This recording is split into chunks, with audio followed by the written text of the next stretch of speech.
Welcome to r/entitled people, where we share stories from your lives about people who think the rules don't apply to them, and they should get what they want.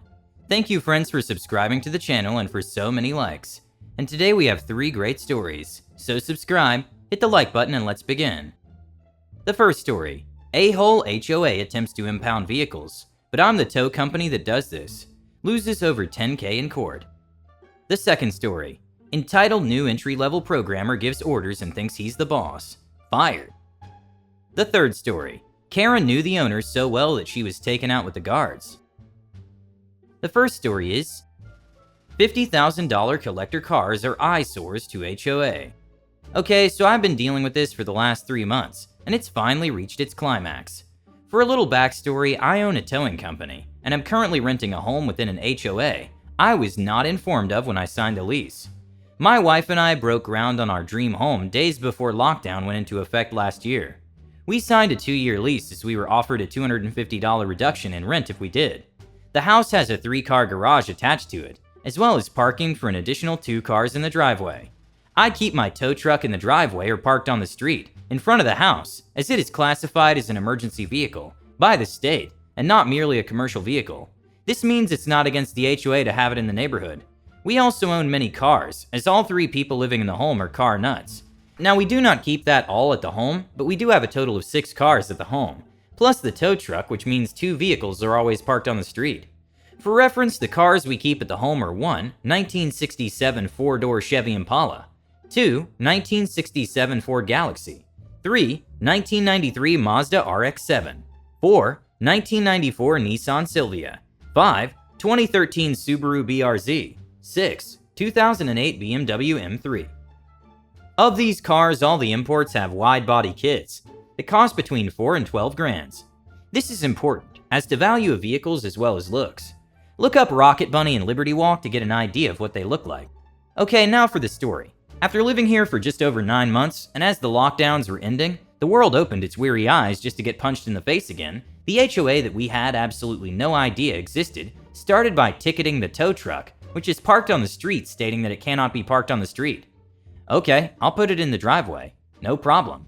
Pay the $150 fine to the HOA after getting the contract from the landlord and reading it. I figure it's best to just go along with it and not ruffle any feathers. By moving the tow truck into the driveway, I started parking the RX-7 on the streets. Here's a photo of what the car looks like from the company page. Now, the reason I listed the other cars, the 2 classic cars are kept in the garage, as well as the BRZ, as it's my project car, and I'm in the middle of building a very high-end drift car out of it. The other 2 people in my house drive the BMW and Nissan every day. The very next day I return home and there are tickets on both the RX-7 and the Silvia, which are parked on the street by our driveway. Numerous neighbors are also parked on the street, mind you without tickets from the HOA. I immediately call the a-hole in charge of the HOA to ask what the heck is going on. A-hole, tells me that our junk is devaluing the neighborhood and cannot be parked on the streets, and cites a rule in the HOA guidelines about vehicles being in disrepair, or essentially a junk status needing to be put in a garage. I laughed full-on gut chuckle. The guy I'm talking to drives an early 2000s Cadillac that may be worth $10K. Tells me that if the vehicles continue to be parked on the street, he will have them towed. Okay, let's play. I told that he needs to read his own manual and look at the vehicles he is talking about, which for reference here is an image of a matching Silvia, which is also parked on the street. Clearly both cars are not in disarray. 10 days after the initial ticketing calls for a tow truck, and this is where I should mention that the reason my tow truck is listed as an emergency vehicle is because my company has the county policy contract for their towing, as well as the township. When Small Guy Towing, SG, shows up to impound my vehicles, I'm not home. I get a call from SG that he's been sent to impound my cars. We know each other from the businesses we operate, and I often kick him work when we're holding over a 90-minute ETA to not upset customers. SG tells me that he has to tow my cars due to his contract with the HOA, but he didn't have a truck that can tow these lowered cars without damaging them. SG asks me to come home and remove the bumpers so they'll go on his truck. I told SG that it wasn't going to happen, and I'd hate to look for other guy towing to send overflow work to while we see how the courts feel about the impounding and potential damages to the cars. SG wisely decides to not tow the vehicles.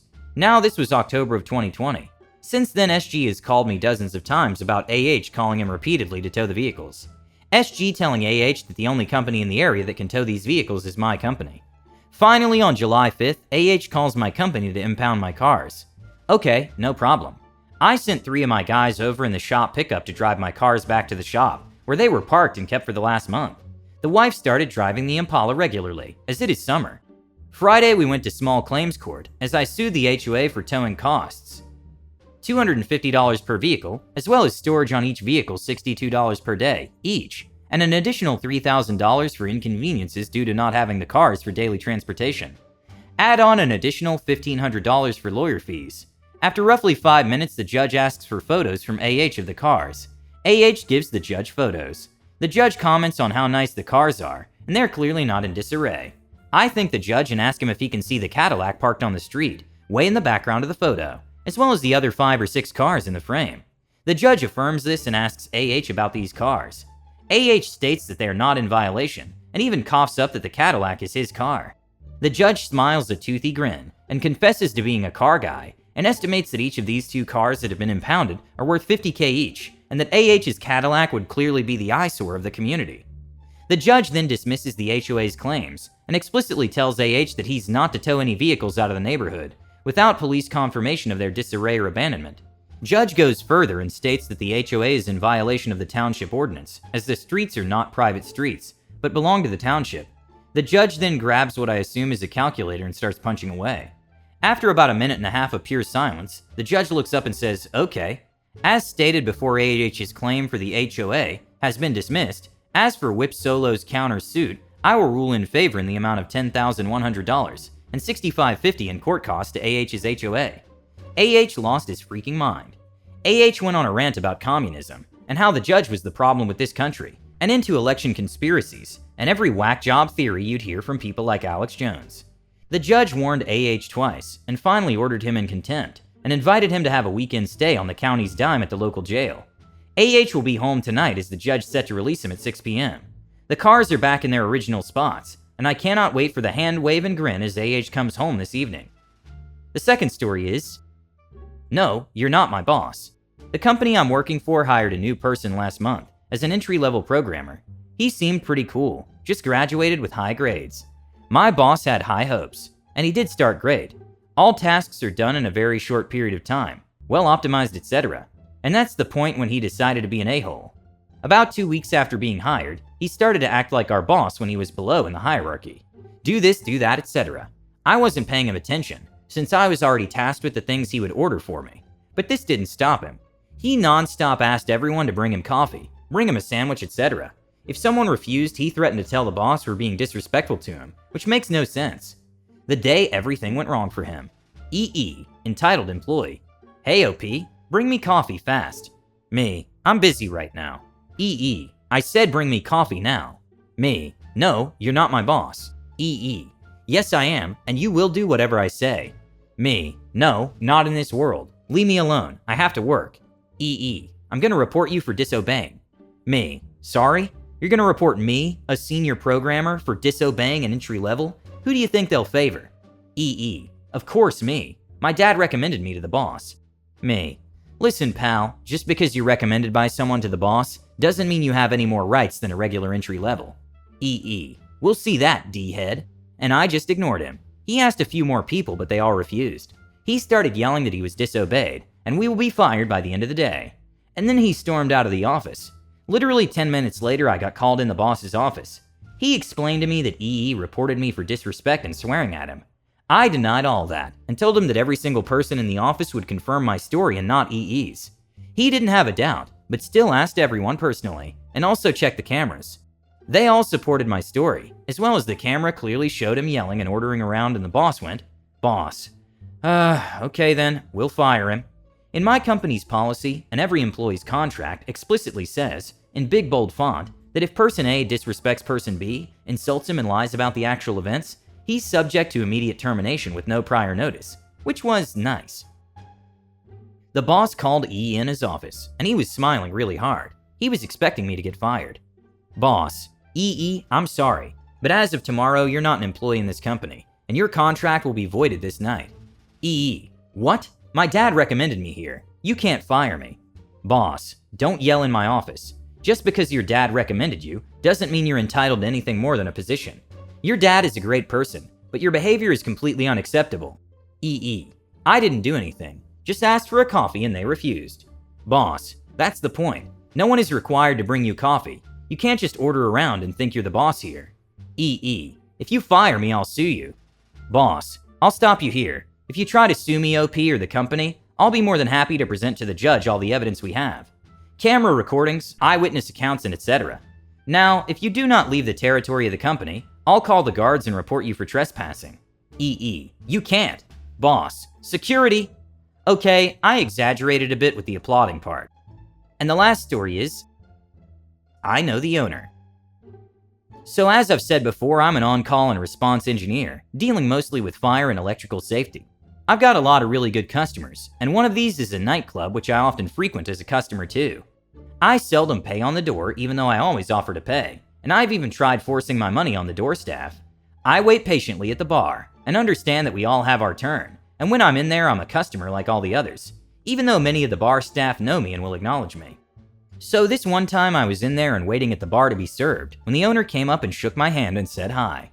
I asked him if he wanted a drink, and he declined. Yes, I pay for drinks, and will always offer him one, even though he could quite literally walk behind the bar and get his own drink. After all, he owns the place. It was my turn and the bar staff member asked me what I wanted.